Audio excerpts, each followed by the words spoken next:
ایک بادشاہ اور اس کی 7 بیٹیاں۔ بہت پرانے زمانے کی بات ہے۔ مشرق کی ایک عظیم سلطنت میں ایک نیک دل، انصاف پسند اور دانا بادشاہ حکومت کرتا تھا۔ اس کی سلطنت میں ہر طرف خوشحالی، عدل اور امن تھا۔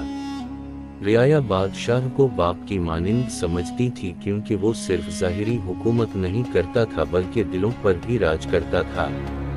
اس بادشاہ کی سب سے بڑی دولت اس کی 7 بیٹیاں تھیں۔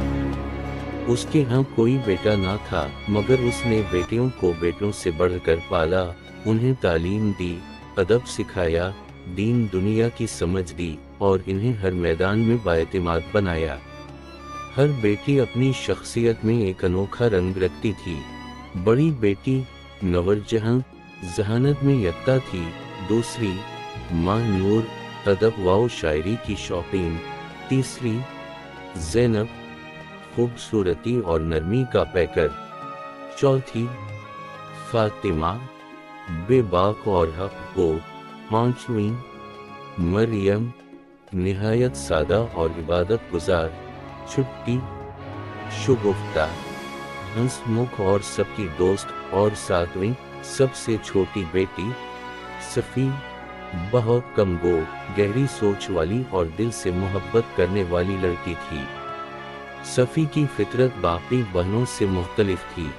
وہ خاموشی سے سب کا خیال رکھتی، والد کے آرام کا خیال، درباریوں کی خدمت، محل کے ملازموں کا دکھ سننا، چھوٹے بچوں کے ساتھ وقت گزارنا اس کی روزمرہ کا حصہ تھا۔ مگر چونکہ وہ اپنے جذبات کا اظہار کم کرتی تھی، اس لیے باقی بہنوں کی چمک دمک میں اس کی موجودگی اکثر نظر انداز ہو جاتی تھی۔ ایک دن بادشاہ کو خیال آیا کہ وہ اپنی بیٹیوں کی محبت کا انداز دیکھے۔ اس نے سب کو دربار میں بلایا اور کہا، بیٹیوں، تم میں سے کون مجھے سب سے زیادہ چاہتی ہے اور کس قدر؟ ہر ایک اپنی محبت کا اندازہ کسی چیز سے لگائے۔ سب سے بڑی بیٹی نے فخر سے کہا، ابا حضور، آپ میرے لیے سورج کی طرح ہیں جو روشنی، زندگی اور طاقت دیتا ہے۔ دوسری بولی، آپ شہد جیسے میٹھے ہیں، آپ کی محبت سے زندگی میں مٹھاس ہے۔ تیسری بیٹی نے کہا، آپ گلاب کی خوشبو جیسے ہیں جو ہر جگہ خوشی بکھیرتی ہے۔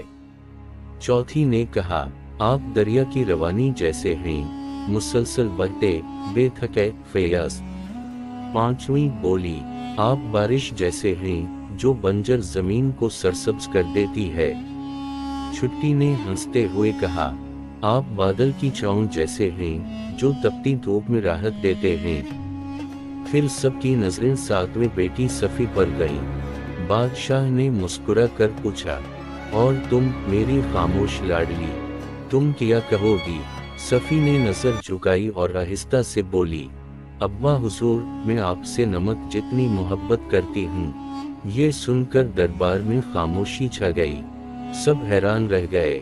کچھ بہنیں مسکرانے لگیں، چند درباریوں نے ناپسندیدگی سے دیکھا۔ بادشاہ کا چہرہ سخت ہو گیا۔ نمک، یہ کیسی محبت ہے؟ باقی سب نے مجھے چمکدار قیمتی چیزوں سے تشبیہ دی، اور تم نے نمک سے؟ صفی نے بڑی نرمی سے جواب دیا، ابا حضور، نمک کے بغیر سب کچھ بے ذائقہ ہو جاتا ہے۔ نمک ہر کھانے میں چھپا ہوتا ہے، دکھائی نہیں دیتا، مگر اس کے بغیر مزہ نہیں آتا۔ میری محبت بھی ویسی ہی ہے، نظر نہیں آتی، مگر دل کی گہرائی سے ہے۔ بادشاہ اس جواب کو سمجھنے سے قاصر رہا۔ اس کا دل ٹوٹا اور اس نے جذبات میں آ کر حکم دیا کہ صفی کو محل سے نکال دیا جائے۔ وہ دن صفی کے لیے آزمائش کا آغاز تھا۔ بغیر کسی شکوے شکایت کے اس نے اپنے چند کپڑے لیے اور خاموشی سے محل سے نکل گئی۔ چند ہفتوں بعد صفی ایک دور دراز ریاست پہنچی جہاں ایک نیک دل شہزادہ اپنے لیے ہم سفر تلاش کر رہا تھا۔ شہزادے نے جب صفی کی سادگی، کردار، عقل اور فہم کو جانا تو وہ اس سے متاثر ہو گیا۔ اس نے اپنے والد سے اجازت لے کر صفی سے نکاح کیا۔ صفی کی نئی زندگی شروع ہوئی، سکون اور عزت سے بھرپور۔